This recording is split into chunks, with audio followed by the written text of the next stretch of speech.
That would be neat. Okay, I pressed start on it. Yeah, I really don't see it. We're That's live. weird.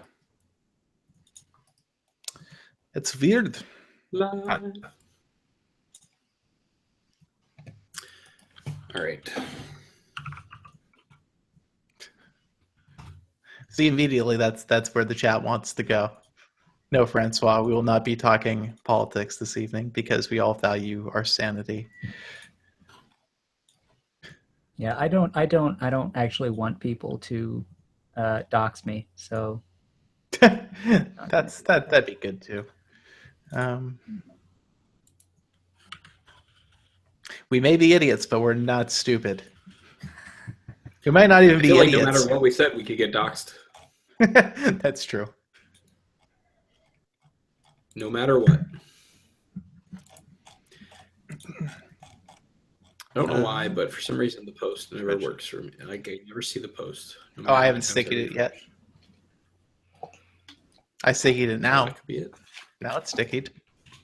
It's because it takes probably up to 10 minutes for the cache to resolve it. I mean, I see it as stickied on the homepage now. All right, I'm going to social us, and I think we are otherwise good to go. I will do the pre-roll for the ad in just a moment once I start recording.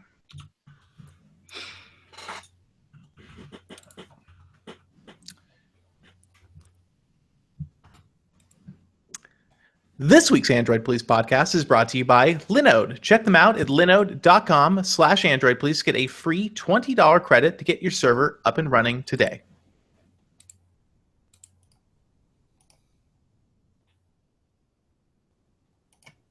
Sorry, I'm still trying to load the chat.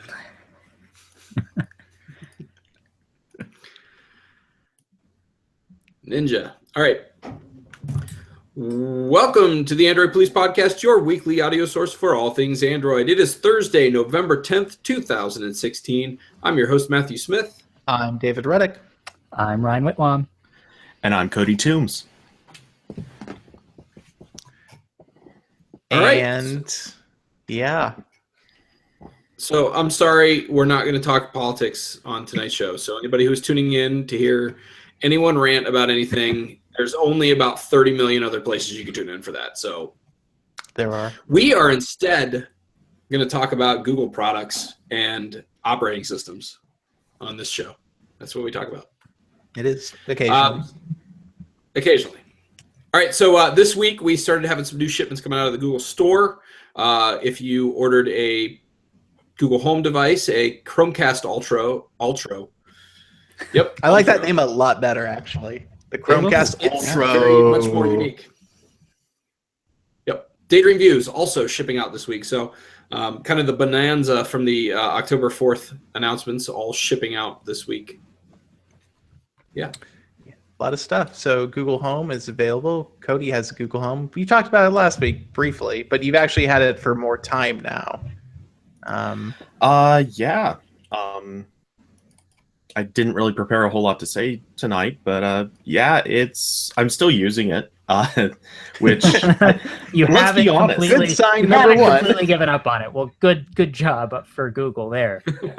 See, that to be fair though, like it, come on, it's the type of gadget where you could totally just have one, play with it for the 30 to 60 minutes, and it's totally super novelty fun, and then it just sits there and becomes like the desk warmer. Yeah, I'm still using it. I don't think I'm using it in necessarily all the ways, but yeah, it hasn't ceased to be useful. I think I'm going to buy Every one. once- I'm going to break down. Yeah, I bought one. You might, I don't know, you might be able to see it like behind me. I don't know, but I mean, I figured I might as well have one. It's going to be news for a while, so Yeah. I gotta say this though, of all the comments that I do have to make, it's gotta be that Liam clearly is using his. Like every day he pops up in the chat with at least one new thing about using Home. I for feel like this thing Liam or just that sits thing. there and thinks of things to ask Google Home. I imagine so. But yeah, I still like it. it's definitely useful. It's above all else, seriously, I play music on it a lot at a time, but just when I want to hear like 2 or 3 songs, the perfect scenario for home. I don't know why, but it just is. Well, that's what a lot of people use Alexa for too. I mean, it's definitely a common use case for these sorts of gadgets. And I know if I get one, which it looks like I'm about to get one, that my girlfriend's number one use would be using it to play music. Because once you have that use flow figured out, like it's probably going to be pretty easy, especially if you can tell it to play music to a TV, which is going to be, even better. I mean, well, I guess it depends. But anyway, I can definitely see that use. I just wonder how the speaker compares to Alexa, because Alexa's so much bigger. Well, specifically the Echo. Like I said last week, the Tap, I mean, the Tap is good. For its size, it's a really good speaker, but it's, size comparison, it's not quite as good as Home. It just isn't. It's close, but Home slightly edges it out, especially in bass. Interesting. Maybe I'll just go to the store and buy it. It looks like, did Google close that whole weird thing where you could do Google financing on literally anything? I don't know. Did they? I don't see it. I was looking to... yeah, it doesn't look like it's an option anymore. Weird. Yeah, that's weird. Maybe there's now a threshold or something. I mean, I'll just go to... I just wanted to get one soon, so I wanted expedited shipping, but I'll just go to Walmart and something. And I walked into a Best Buy on launch day and grabbed one. Yeah, I'm sure they'll have plenty of them. Yeah, I doubt there's a store out there that would sell out. I just bought one with my financing, so. Oh, did you? I haven't signed up for the financing yet, so maybe it's only for existing financing people. Maybe you have to sign up beforehand. Huh. Perhaps. Or maybe it offers it right at the last step of checkout or something. Maybe. It didn't. I was at the payment thing and it didn't. So. But mine will arrive between the 16th and the 18th of November. So it says it's available for Google Home, but it doesn't like tell me. Never mind. We'll figure this out. I'll figure this out later. Okay. So Jordan just popped in and said they actually did sell out at his Target. So, yeah, I guess Home People are buying them. managed to sell out. That's in a way like it's a good enough product. I kind of think it makes sense, but at the same time, it's kind of an expensive thing. It's kind of a weird thing for people to buy, but like when you think about it, I mean, there are people who will spend $100 on a Bluetooth speaker.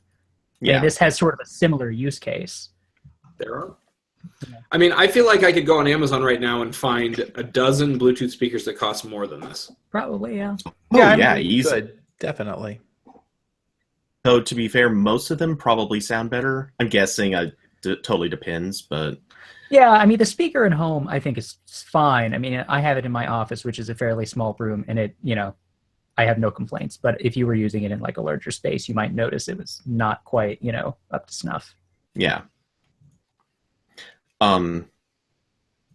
Their Chromecast sold really, really well. So the fact that this is basically just a big Chromecast, kind of, it feels like it makes sense that it's selling out. Yeah, I mean, see, the thing with the Chromecast is it was cheap and it had a very clear utility. I feel like for what Home offers, it's priced pretty competitively. And while it's not like people know instantly what they're going to use it for, but there's enough interesting stuff going on, they're willing to try integrating it into their lives.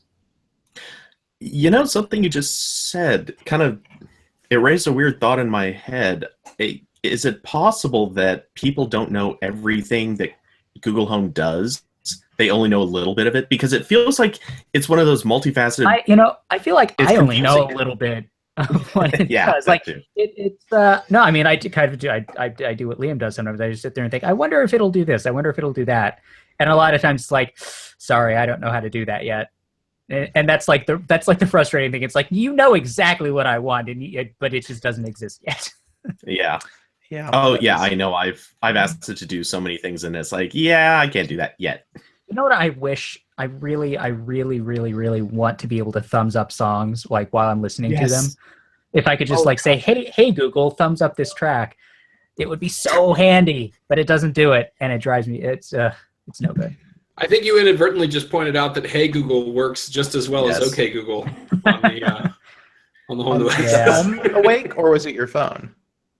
So I actually turned the OK Google thing off on my phone because even when I say the other thing, it is close enough that sometimes the phone wakes up and it annoys me. Even though it won't actually answer, it knows when you're connected to home and like just answering on another device, but it still wakes up the screen and everything, and it's yeah. annoying. So I mentioned this in my initial impressions post. The thing that drove me so crazy, I set my home up initially in my living room and I watched a hands-on video of Google Home. Seriously, it was like every 10 seconds the person talking Yeah, no, was saying over and over again. I've done that too. I've thought, oh, I should look up and see what stuff people have found that they can do, but they keep using the hot word and it keeps waking up, and it's like I have to turn the volume way down or put on headphones or something. It is the absolute feeling of what'd be regret. good is if you could say, "Okay, Google, stop listening for 30 minutes." That would be kind of and you could on home you could just disable it by touching it again, and that would automatically end the sleep. Okay, I could just imagine getting in a fight with Google and saying that, and then just being like, "Come on, Google, come on." Okay, what I want. Listen to what I have to say. I want something in between that's going to sound so terrible, but I want a safe word with Google Home. I want to be like, okay, set safe word to Bananarama. For the next, will I say that the next time? Every time you have okay Google. Oh, mine doesn't beep. That's right. The next time you say it, like it will. Yeah, shut up. It had to do something. For that much longer, it just simply won't respond. Like once you say the safe word, it kicks back in. That'd be totally great. But I want that.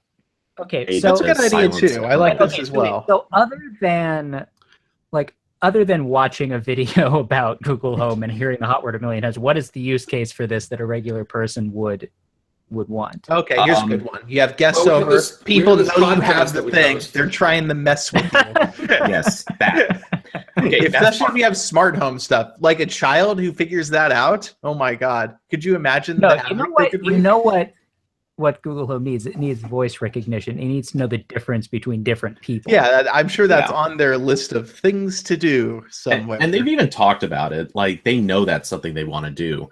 The other thing, and I said this in the first impressions too, was I have a feeling so many and TV shows and movies are going to end up having having the trigger phrase, and it's going to be advertisers being like, hey, let's see if we can get them to ask for this multiple times, and it'll get it in their search history, or that would get be them to devious. I feel like Google, if Google was made aware of that behavior, they would start. I'm sure that they would, but they can't stop it. Yeah, like that. There's no way to stop that. They don't have control over. Well, like you said in the article, though, the way to stop that is having individual voice recognition. Yeah. So interesting. So unless they happen to get somebody doing a voiceover that sounds exactly like you. Oh, and I've confirmed, by the way, before we move on from Google Home, that yes, Google appears to have closed the financing for anything loophole. So there appears to be an unstated threshold for the financing now.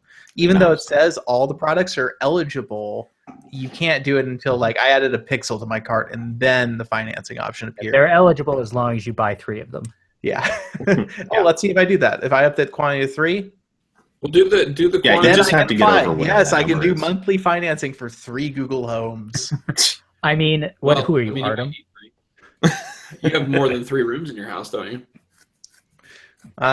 Almost.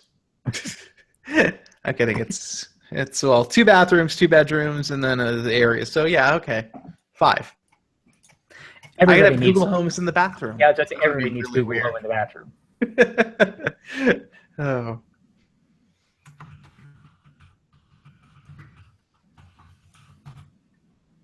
All right, so so obviously the Chromecast Ultra, whichever you would prefer to call it, shipped out this week, as well as Daydream Views, which we'll talk more about the Daydream View later on in the show. So in the meantime, we got some news about Pixels and regarding LTE Band 4. So apparently some T-Mobile users, as well as some folks in South America and other places, having some issues with being connected to LTE Band 4. So that's a problem. Yeah, so we got emails from a handful of readers about this, and Band 4 seems to be the most common one, but do appear to be LTE issues in various non-America countries that may not be Band 4 specifically. It could be other bands. So we asked Google about this, didn't hear back, which probably says to me that they're still evaluating the problem and don't have anything to share with us about it. So the one thing to remember here is that anybody complaining about Band 4 connectivity, unless you're in Canada, well, the Pixel isn't sold in your market, and so Google technically doesn't have to care about that. The argument being that, well, if you're roaming in South or Central America and like Google, like Project Fi has, a roaming agreement for LTE, then it could pose an issue for somebody covered under a U.S. warranty. But I would bet that Google's looking into it and that there's probably some data to sift through at this point. I would be surprised if the Pixel goes most of its life without Band 4 globally. So is the issue? It's not like regional. It's like the Pixel just in general is having Band 4 issues. It's regional. So in America, Verizon and T-Mobile both use Band 4, which is the AWS band. Right, yeah. And it works fine as far as most people can tell. Now, one person told me I've been having less Band 4 connectivity, but I had several people say, no, my Band 4 connectivity is the same or better. So I think that in America, it's fine. It could be that there's an issue, with the Pixel being recognized on these carriers. It could be that they maybe there's just some kind of weirdness going on with how they recognize the device. So there could be a lot of reasons for this, and we'll see if Google and the various carriers can sort them out. If I recall, when the Nexus 5X and 6P launched, there were some issues in certain countries with LTE not working. I want to say maybe Japan or something had a weird issue, but I don't remember where it was. But I do remember something similar, even maybe if it wasn't at this scale where an entire continent's Band 4 didn't work. But I don't think it's unprecedented. I find it slightly odd that I've heard calls for recalls on Pixels because of lens flares, but not because of Band 4 connectivity. So, well, because these people have no stance to issue a recall because they bought it, essentially gray market. So they're not covered under any warranty or legal protection. Fair enough. Except for the people in Canada who are having Band 4 problems. They're covered, but they have Canadian rights, which aren't as good. And they're too nice to call for a recall anyways. They are. They'll apologize for not having their Band 4 work. We love you, Canada. I'm kidding. I know Canadians hate jokes about Canadians. We're sorry. See, I'm being very Canadian right now. You just negated your apology. Good job. All right. So Pixel, of course, featuring the seamless updates that were announced along with the phone. So this has been a thing in 7.0 and higher. It's just that none of the phones before the Pixel natively supported it. So it's rolled out its first upgrade this week, and I'm assuming we've probably all gotten that experience. Mine was a little bit weird, I'm not going to lie. The seamless update was a little less seamless than I would have liked it to be. There were seams. Why were there seams? What seams? What was seamy about it? The seamy part about it was the fact that I literally had the upgrade downloaded and quote-unquote installed for 2 days before I rebooted because it never told me that it rebooted. Well, it was just trying to be polite, Matt. It was a very update. But the reason that it took me that long to realize was because when it downloaded the update, my phone literally started acting really weird. So I assumed it was the update and I rebooted it. But apparently when I rebooted it, it had not finished installing the update. So that's why it didn't tell me. And I assumed I had already rebooted it for the update. So it was a weird experience for me. I had the download. Mine was a review unit, so it downloaded the entire OTA image for some reason, and so it did the part 2 in the background, which took probably like 15 minutes, and then I rebooted the phone and I counted how long it took. It took the amount of time I could not use my phone was almost exactly 1 minute, which I'm sorry, that's amazing. It's so much better. Yeah. Yeah, that was about the time I experienced when I finally did reboot. It was about a minute. But hey, you didn't even know you had to update. You didn't have this mental baggage telling you, oh, I gotta download and install this update. It's gonna take forever. Because that's really what this is about. And going from a joke to serious, like that's the reason people put off updates, because they know, oh, I'm not gonna be able to use my phone for like 20 minutes. I probably should plug it in. It's gonna take forever to do this.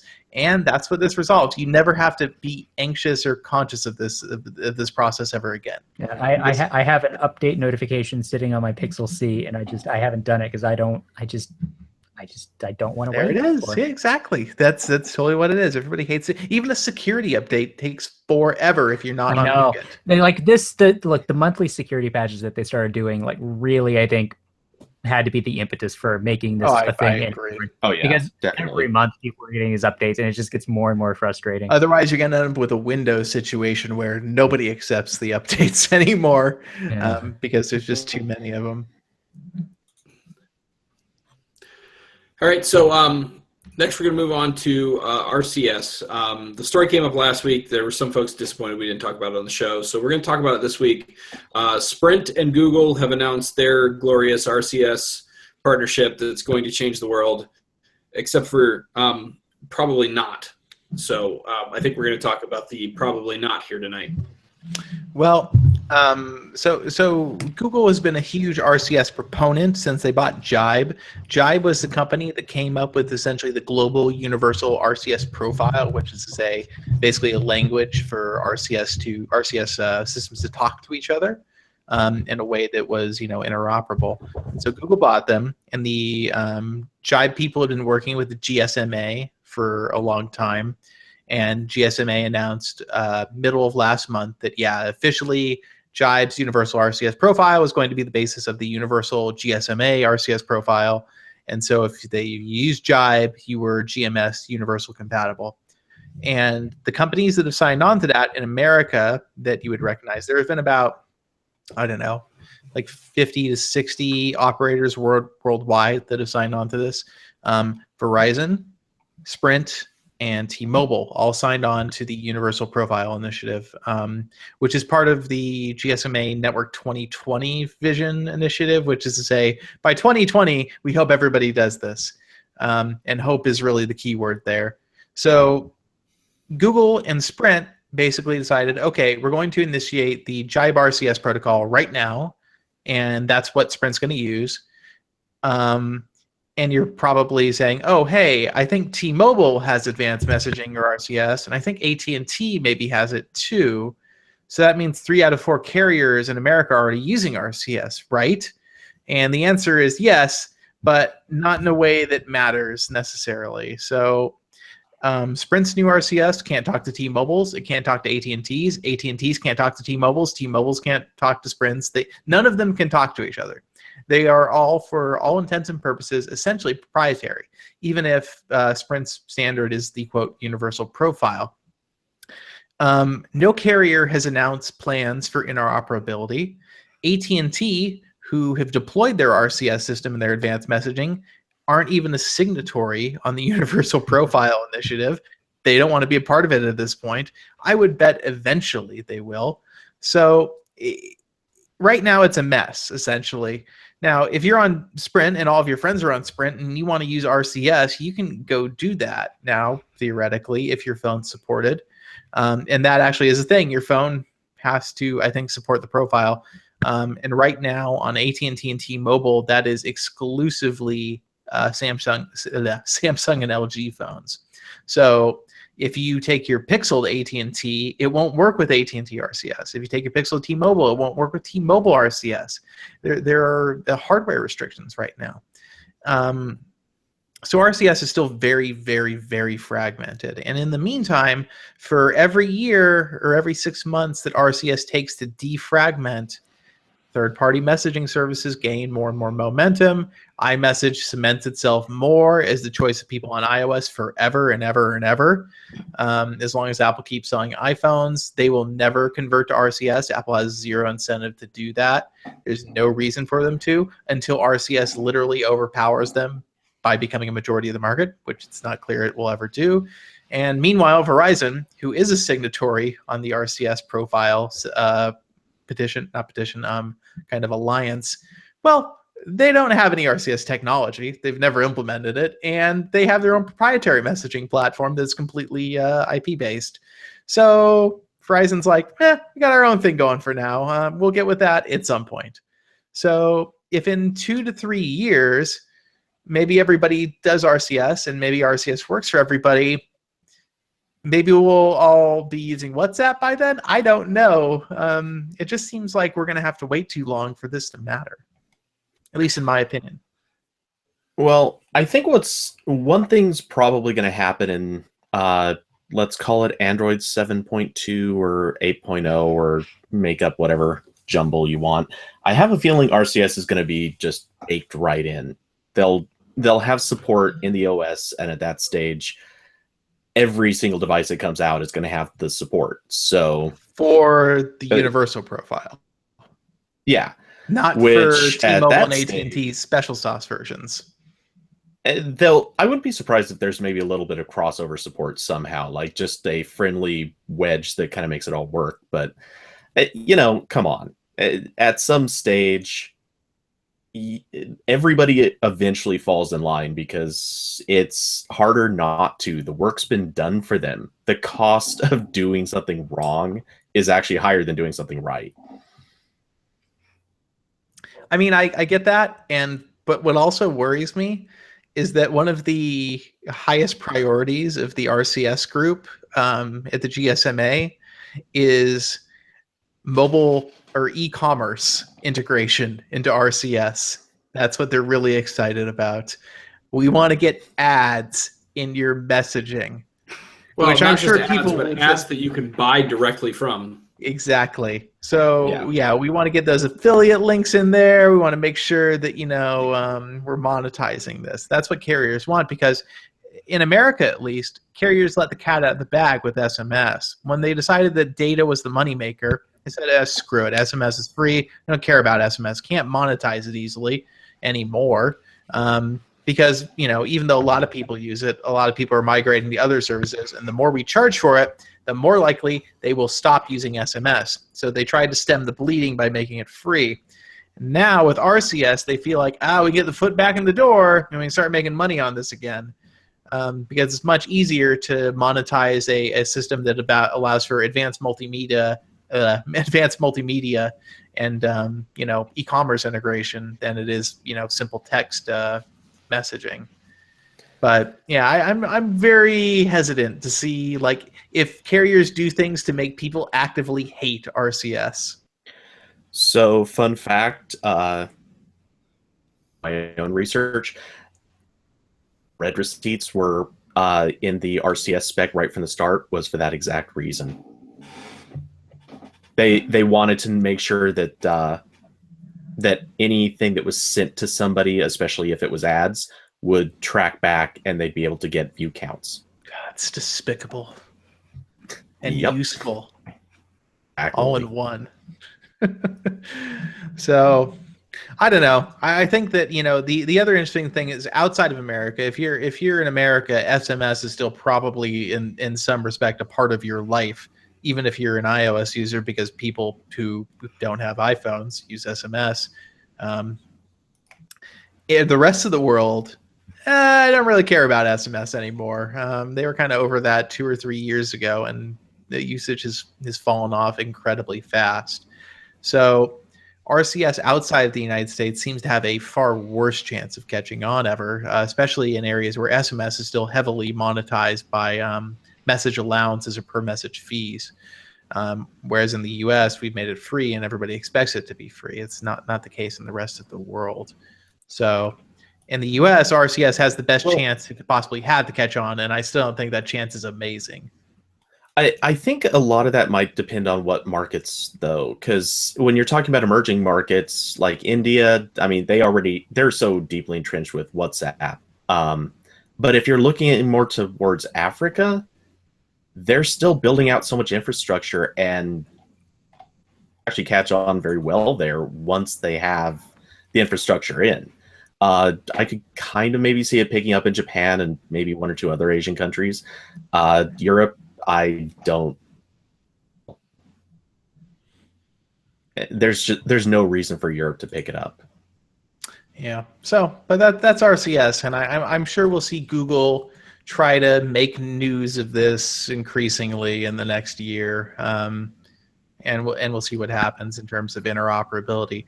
I think if we don't see interoperability between any other U.S. carrier in the next year, that's probably not a great sign. I think it points toward them, starting to be catty about it and trying to assert too much authority, and they're just going to keep bleeding people to messaging services in the meantime that are completely free and that don't have intrusive, annoying advertisements or e-commerce stuff.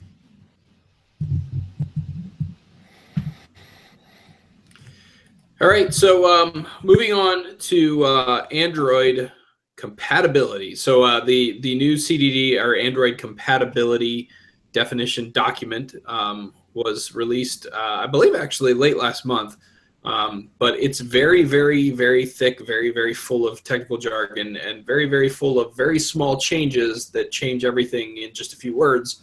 So we're going to talk about two of those things today. First of all being,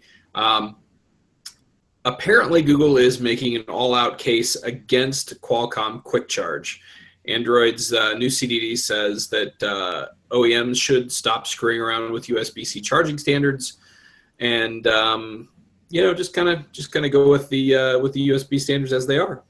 Well, I would say that they're declaring maybe war on kind of quick charge. The idea is that Google wants manufacturers and chipset companies to stop messing with charging in a way that goes outside the USB standards. I would very much expect that even if Google made this a requirement, the quick charge brand would live on, because there's still power profiles within the USB standard. Not profiles, they don't have profiles anymore, or is it profiles now and it was something else before? Anyway, there are charging speeds which you could take advantage of that are still faster than what, say, Google provides on the Pixel XL. This mostly seems to be about stopping fragmentation, especially in the charger market. There's so many different chargers, and you never know, is this one going to charge my phone at the speed I expect it to be charged with the brick that's in the box? And even if it isn't, how do I determine how fast it actually is going to charge it? And often, for most consumers, there's no good way without buying a USB power meter. And so you're left with a situation where people don't know which charger works the best with their phone. And so that's why you have these standards like Qualcomm Quick Charge, and then the manufacturer-specific ones like Motorola TurboCharge and Samsung Adaptive Fast Charging, which are both essentially apes of Quick Charge, in order to help consumers identify the chargers that work with their phones best. Now, for the manufacturers, this is great, because if you can get somebody to pay, $30, $40 for your official Samsung adaptive fast charge brick that costs $2 to produce, you're making a killing. For consumers, though, who are looking at that $30 brick and going, I'm not sure I want to spend that much, this becomes a problem, because then they start looking for other fast charging bricks, and it's confusing. And then there's the whole issue of, you have these standards who essentially break USB spec to work. Now, there's nothing inherently terrible or destructive about breaking the spec necessarily, as long as you know that the pieces are compatible with each other. In terms of like, well, if the charger's breaking the spec and your phone's breaking the spec in a way that works with one another, well, who cares? It's not going to give you a problem.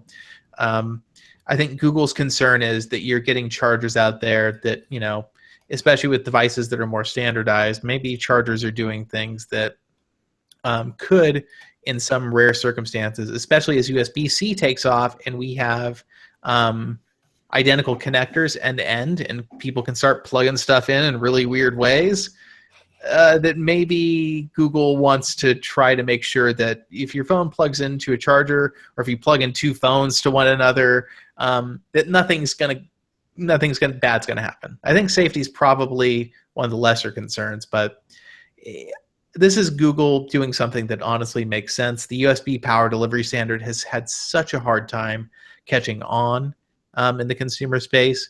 And it's the one that makes sense because you know what? It's the one that's designed to work with the maximally functional purpose of the USB standard. So you can make sure that you have all of your USB alternate modes, for example, with power delivery. So you could charge your device at full speed while using it to output to a display port, for example. Whereas Qualcomm Quick Charge, well, no, you can't do that because Qualcomm Quick Charge takes over the pins that would be needed for something like that, where they hijack essentially the necessary pipelines. So it's not required yet, though. Google's not saying this is required, but they are saying could be required in future versions, which is Google's way of saying, hey, if you don't want to potentially disrupt your roadmap like 2 years from now, maybe get with the program and do USB power delivery. So we'll see what happens. It's possible Google could back down on this if proprietary methods simply, flood the market and they just can't stop it. But we'll see. We'll see. I right now have 3 different Type-C chargers plugged in near my desk because they all quick charge different things. I want desperately for everybody to just decide. Yeah, so there's dash charge, there's quick charge, and there's power delivery. Yeah, those are the 3. And then beyond that, actually, there's another one, Motorola's Turbo Power 30, which is essentially a quick charge 3.0 thing, but not really. So you could theoretically have 4 different types of USB-C chargers for smartphones. So you can see how that's problematic. Especially when we're getting to the point where, hey, your laptop is charging with the USB-C port. And, theoretically, if you have like a Chromebook Pixel, which has what's called is it a boost buck converter or whatever, that allows you to very slowly charge it with a much less powerful charger, you want to know that the charger is going to charge your device and not screw anything up and work. So Google is, standards are always kind of a white knight thing. We're like, oh, we're doing the right thing because the right thing is what we want to do. But in this case, I think it makes a lot of sense, especially with Apple sticking to Lightning. Fucking Apple. No, for now, at least. Yeah. All right, so one other thing that was outlined was an official support for standard headphone inline controls. Something that I, if not many other people, were surprised didn't already exist. So anybody who's ever bought a wired headset or a wireless headset, probably that has a microphone built into it, at least probably has volume controls and a pickup hang-up button on it. And apparently up until just now, they could have just done whatever they wanted to make that work, which doesn't really seem to make sense. But don't worry, Matt. None of those are necessary to support. Only 3 functions need to be supported, and one of them isn't even a function. So the headset needs to support volume up, volume down, and to detect that the phone needs to support that the headset is a headset and not just earbuds. Those are the 3 things that need to happen. Okay. So all of the hang up, pick up, skip track, fast forward, all that the Google doesn't care about that. It doesn't matter. I mean, I feel like the play pause is like the most common thing. Irrelevant, apparently. I guess. Whatever, Google. And then they strongly recommend, unsurprisingly, that you implement a standard voice assistant launch button. Who would have guessed?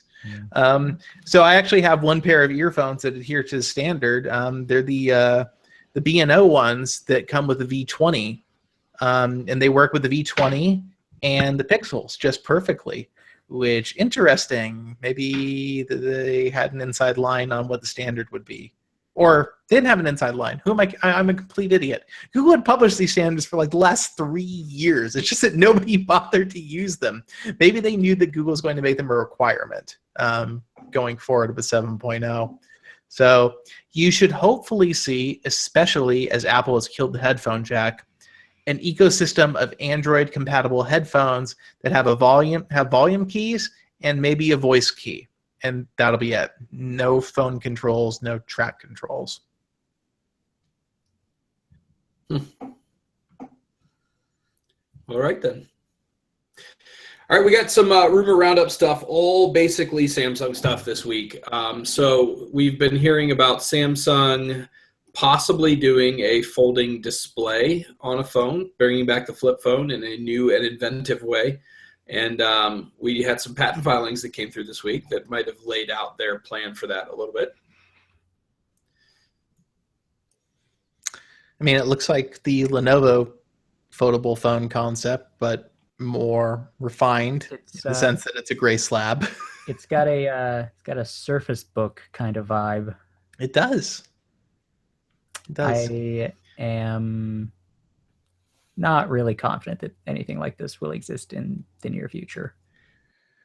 I'm just trying to figure out what the aspect ratio on the screen has got to be. Oh, right. Like 28 9 or something. Yeah. It's like cinema screen wide.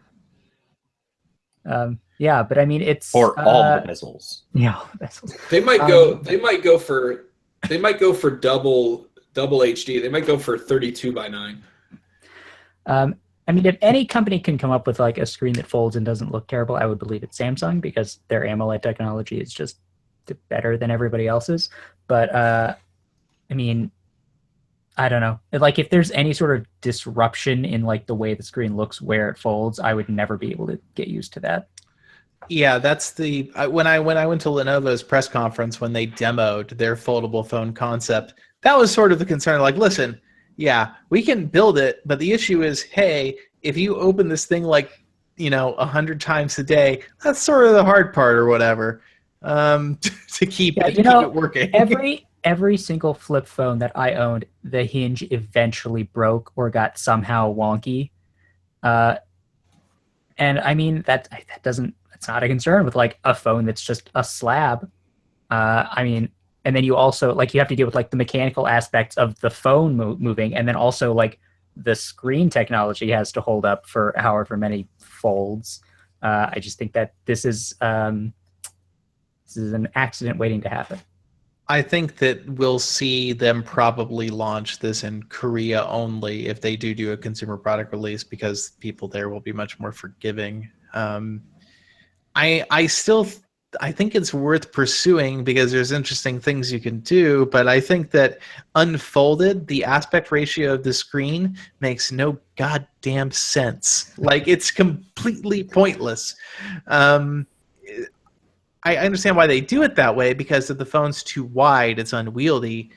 But if that's your whole pitch for the foldable phone, is we can make it longer, nobody cares, man. It doesn't. That's not what people are asking for. People aren't like, I wish my phone was longer. It's not on the list of consumer demands currently, I don't think. I wish my phone was longer. This is like so many of the other phones that come out with any weird gimmick. It's really neat. It's kind of cool that they can do it, but you're not presenting a real consumer product here. We kind of wonder if maybe that's the whole point. They're doing this so that they can say, "Hey, look what we can do," and in 5 years, you're going to find that their government is using it for some completely unrelated thing. I mean, it's entirely possible that like Samsung will release this in some capacity eventually. I mean, it's not like they've never released a phone that was ridiculous. I mean, they still make the clamshell phones with Android for China and Korea. So I can definitely see how this would try to supplant that and say, it's a very fancy version of this concept. So fancy. And I can honestly see it set up so that it actually just uses the display as 16:9, and then the bottom half of the screen is just a dial pad or some other. Oh no! No.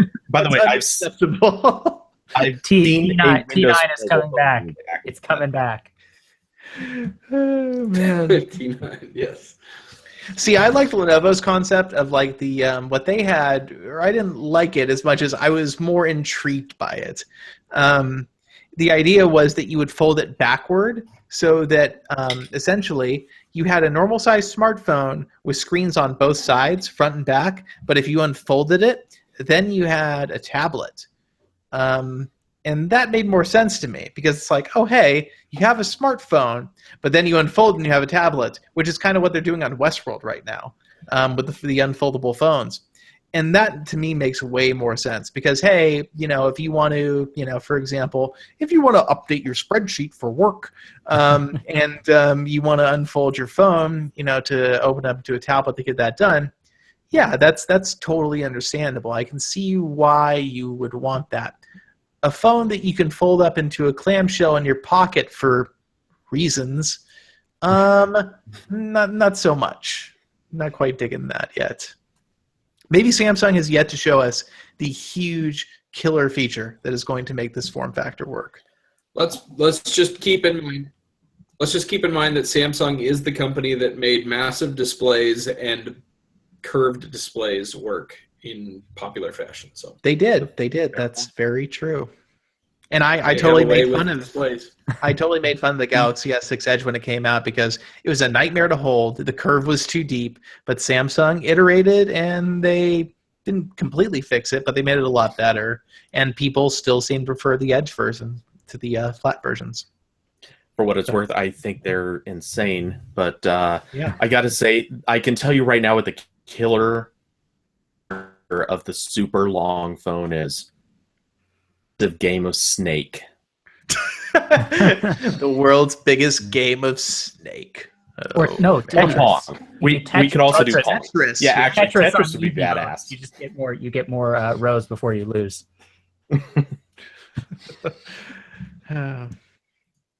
Ooh, But speaking Mario. of big phones,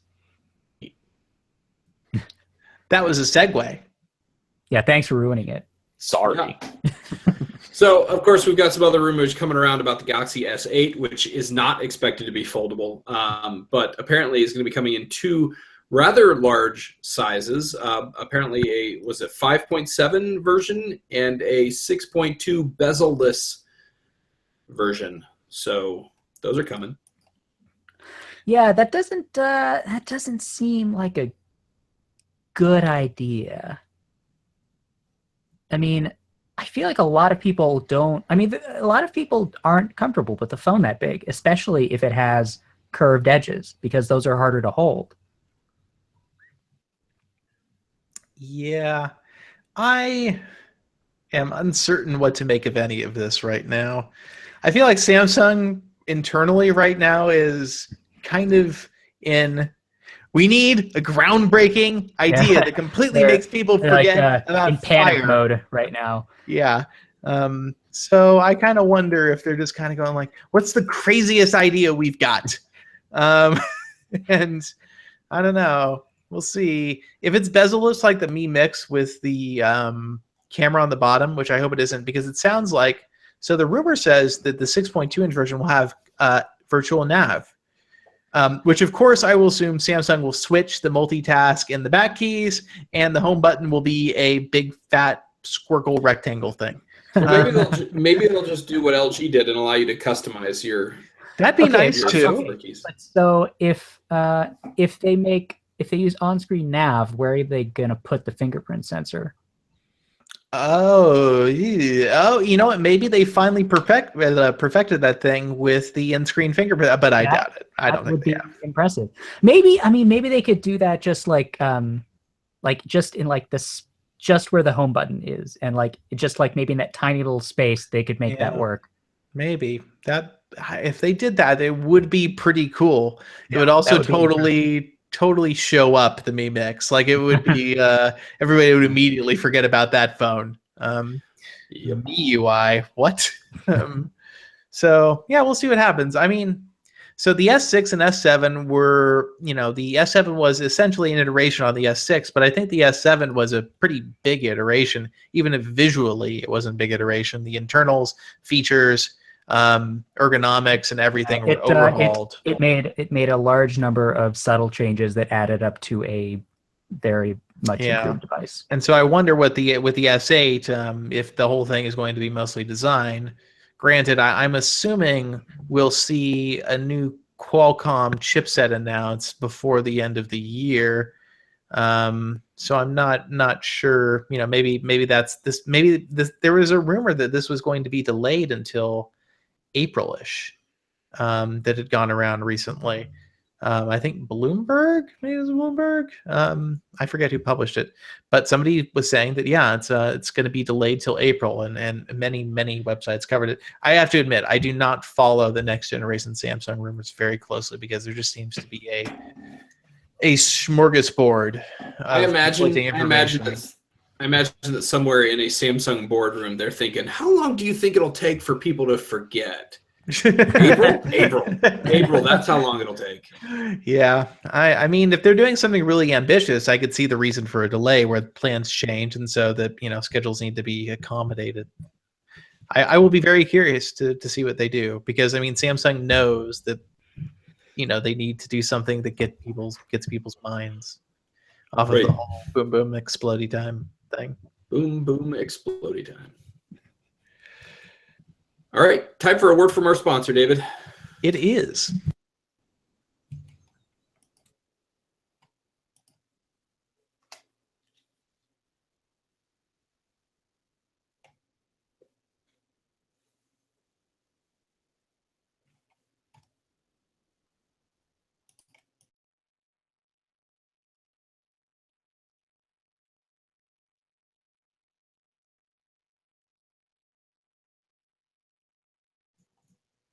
This week's Android Police podcast is brought to you by Linode. Linode has hosted AndroidPolice.com for over 6 years now. Not only are we very happy with their service, we're extremely proud to have them as a sponsor here on the show. And as part of our partnership, you, our listeners, can get a free $20 Linode service credit today just by signing up at linode.com/AndroidPolice. That's L-I, and as in no, O-D as in dog, E.com/AndroidPolice.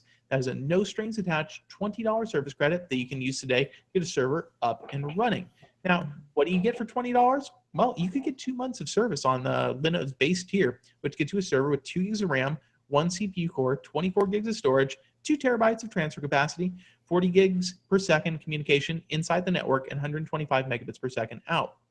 If you need something more robust, well, Linode's got you covered. Their servers go all the way up to 120 gigabytes of RAM, 20 CPU cores, 1920 gigabytes of SSD storage, 20 terabytes of transfer capacity, and 10 gigabits per second outside the network communication speed. So Linode has pretty much anyone covered that needs a powerful server. So if you head to linode.com/AndroidPolice, you can check them out. They have add-on services you'd expect as well, backups, node balancers, and Longview, and basically everything you need to get a server up and running right now. So go ahead and check them out. And thanks again to Linode for sponsoring the show. All right. Thanks to Linode for being our sponsor this week. We're going to move on to the hot sheet where we're going to talk about Leiko.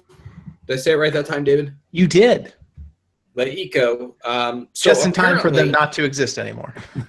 Just in time. Right. So apparently there was a memo that went out to employees regarding the expansion into the U.S. and how it was too fast, too furious. It just seems like maybe this isn't very well thought out. There's the whole acquisition of Vizio that they've got going on right now, which might have played into this as much, if not more, than the launch of the phones in the U.S. But Leiko just not sounding too positive right now. Well, what's funny is the timing of the memo was just 5 days after their big U.S. launch event, their flash sale, and the memo basically made it clear that heads are going to roll and people are getting laid off. So there were choice phrases like what they call it, the disease of the big company disease is what it translated to from Mandarin, and low performance and redundant organization, which is basically saying, yeah, too many people were working and they're not working hard enough, which means to say we're going to be getting rid of some people. There was nothing subtle about this memo. Jha did not go so far as to actually say how many people were getting fired, but clearly some. So apparently, this memo was not widely circulated to the U.S. team until a couple of days later. Speaking to Gizmodo, the chief revenue officer of LeEco's North American arm, which is apparently a separate company from the regular LeEco. So what the founder does is he makes separate companies for all of his individual bets. So it makes LeEco very hard to track, even though they're a publicly traded company, because these private companies don't factor into the public company's performance. And they don't publish any, profitability, no revenue numbers or anything. They're completely under the radar. So the chief revenue officer of LeEco North America said, we're still going to buy Vizio. North America is really important to us. What was funny is he said, North America is our most important market, which I think he meant that for LeEco North America, it was their most important market, which is kind of, Kind of goes without saying. It kind of made it sound like, though, he's speaking for the whole of LeEco, in which case he sounds like a liar, because obviously China is their most important market. Nobody is going to debate that.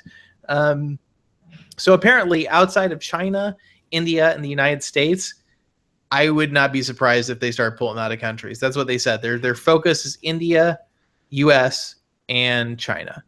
So we'll see what happens there. I would expect that, the CEO Jha alluded in the memo to essentially the fact that the company is running out of capital to finance its expansion, which is a polite way of saying we don't have enough money to do stuff, which is probably not a very good thing for a business to have. So they're going to start seeking capital from outside sources, which with the track record they have could be very difficult, considering some of their big bets like self-driving cars have no product.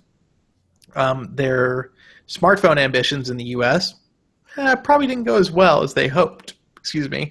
And their big movie, the one with, is it Brad Pitt, The Great Wall? We'll see how that does in theaters in the U.S. That's supposed to be their big U.S.-China, movie that works for both markets. It's Matt Damon. It's Matt Damon. You're right. It's not Brad Pitt. For some reason, I get them confused, even though they look nothing alike. Anyway, that's their big bet in the movie studio thing. And I bet if that doesn't do well, and then if Faraday Future, which the CEO of LeEco Jha owns a huge stake in, they're supposed to unveil their consumer vehicle concept at CES. If that doesn't blow people's socks off, I have to think that things for LeEco could get very bad very quickly.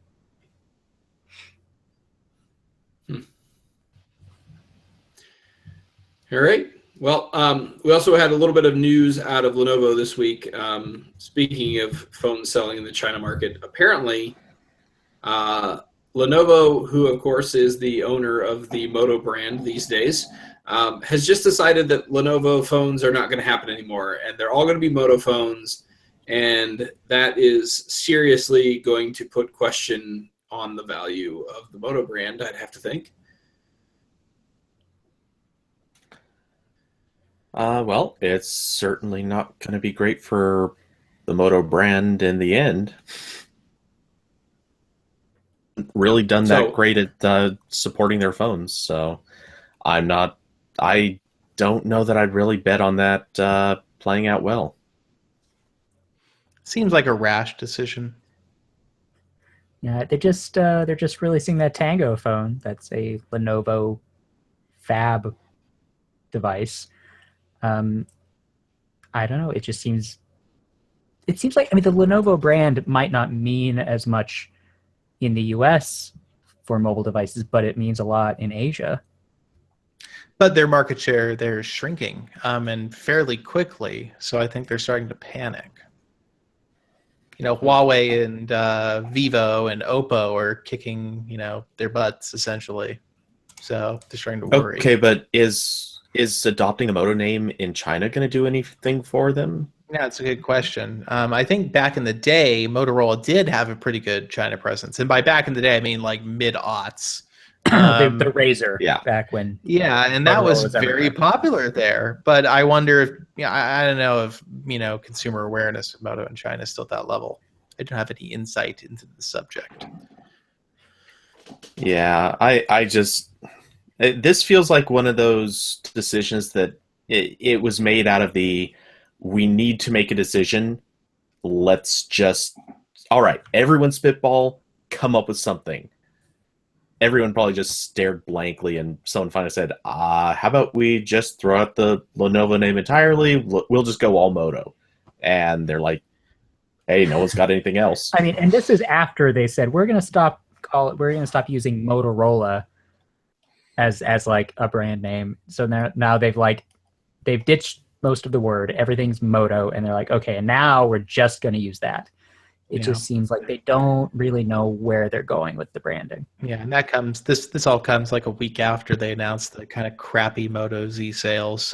So I don't know. This does not seem like a forward momentum kind of company for the mobile world. Lenovo is like they release like a bunch of like mid-range phones, and they're all going to be Moto something now, and that's just going to dilute the Moto brand that much more. I think that's a huge risk, and I wonder if Lenovo plans to reduce their lineup dramatically, or if they really just going to start slapping Moto logos on everything instead. I mean, I worry it'll be the latter. Yeah.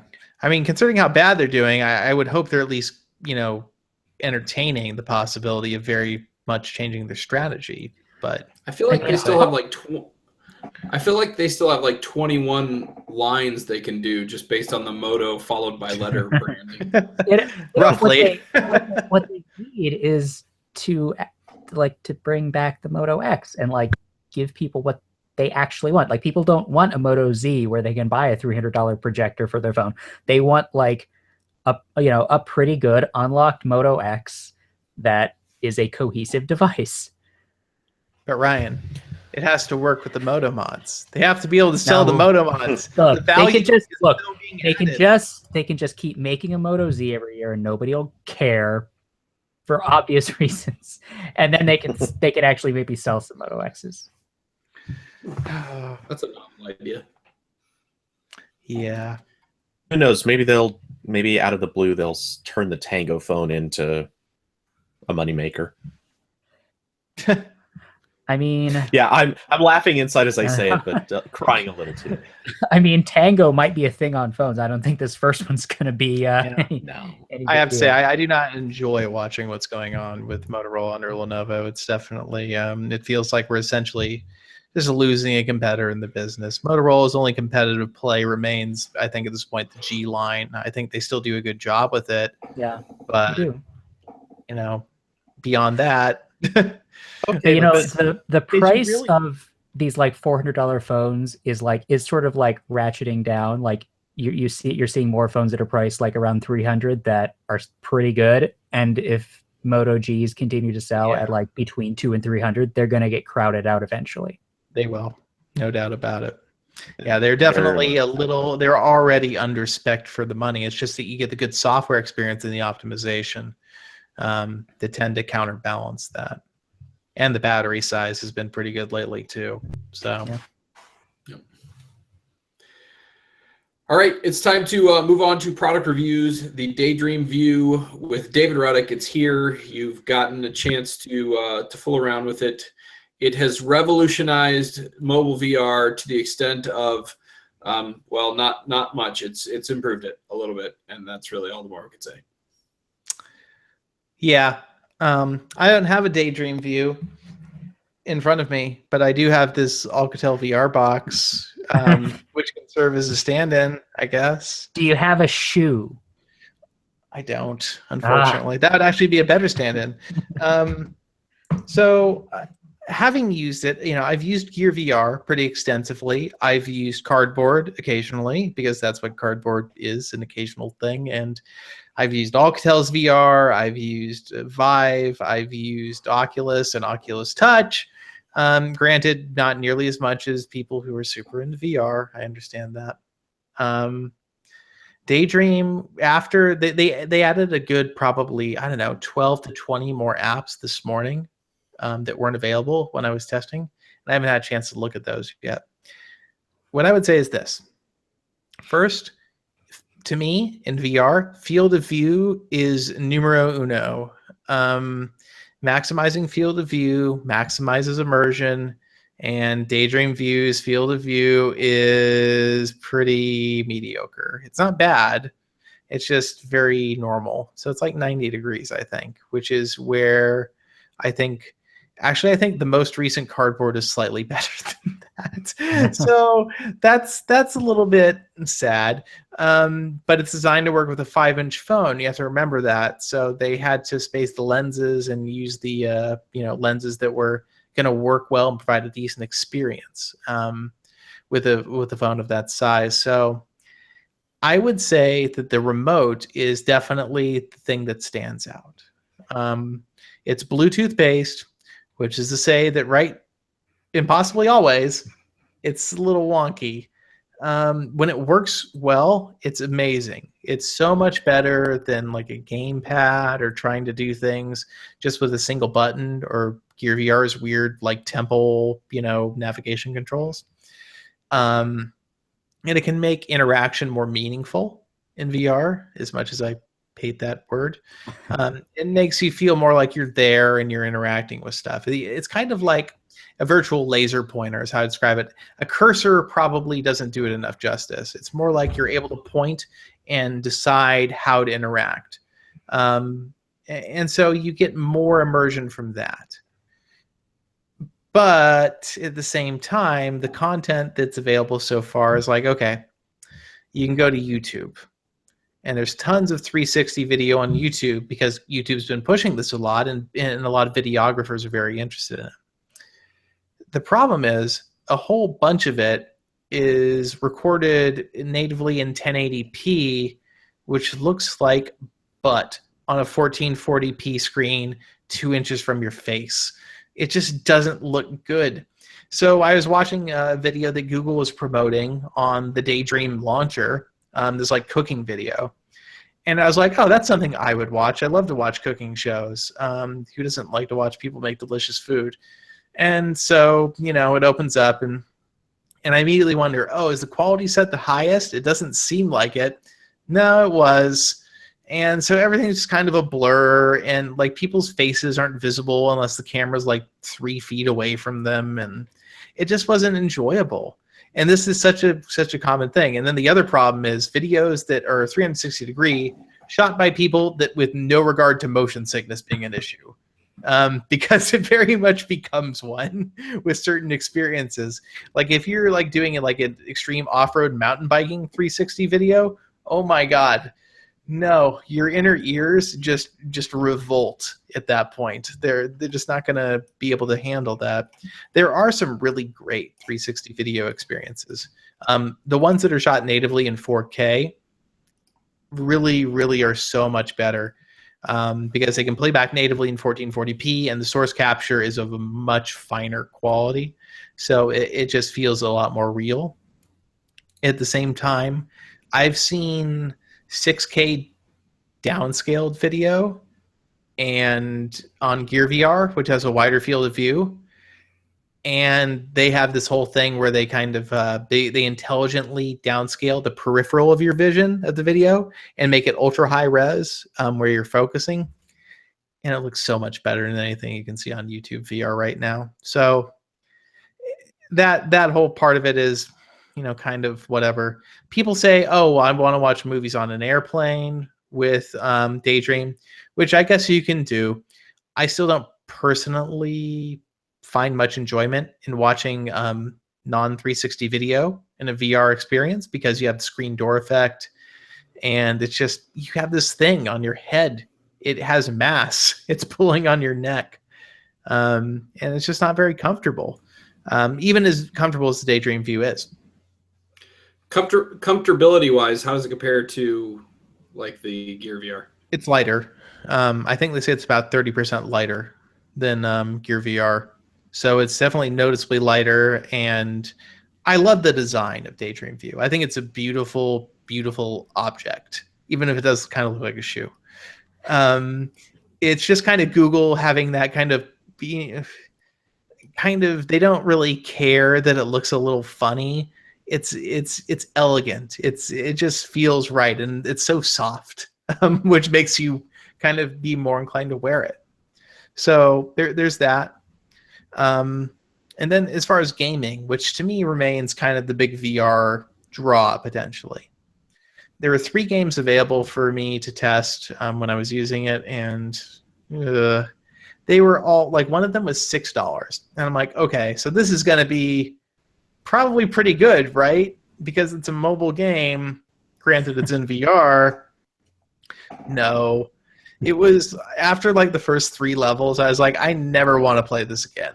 This is beyond repetitive. The controls are janky. And I know that that's not going to be every game, but honestly, am I going to cough up like $5 just to see if I can have an experience in VR is going to be not shitty?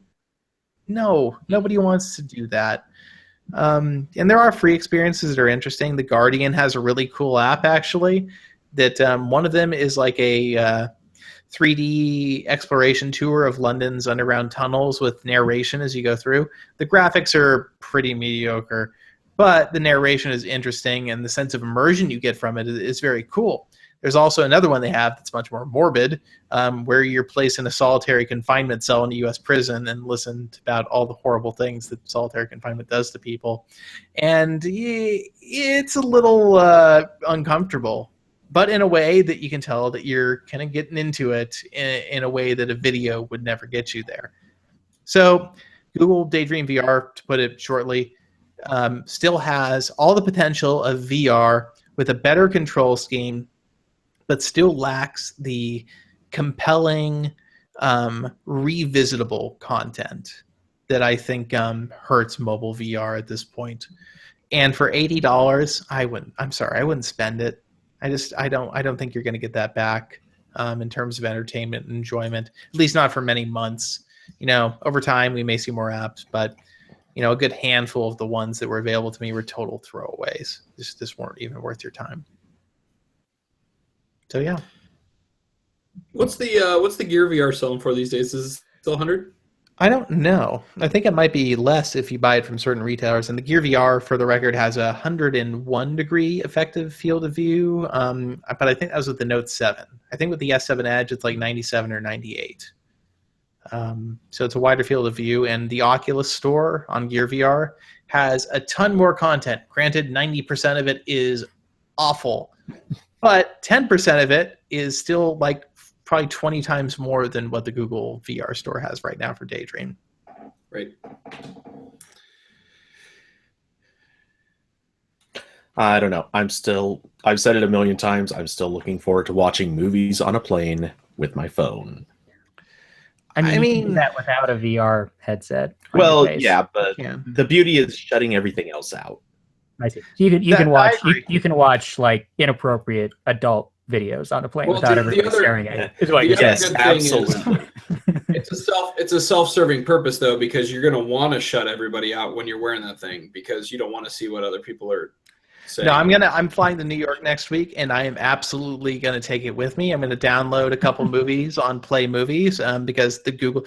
Full disclosure, Google sent me the headset with an account that had $25 of Play Store credit, so I'm a Google shill now, and so I will definitely use that to get some films and that's work though. That's work related. Absolutely. All right. Well, we had a voicemail and a home screen submission, but for the sake of time, we're going to cut those out. Maybe we can get those in next week. In the meantime, if you have anything you'd like to send along to us, you can send it to us at podcast@androidpolice.com. You can also give us a call at 530-HELLO-AP. That is 530-435-5627. You can also find us on Twitter at Android Police and on Google Plus and Facebook. Thanks for listening, everybody. I'm going to stop the broadcast.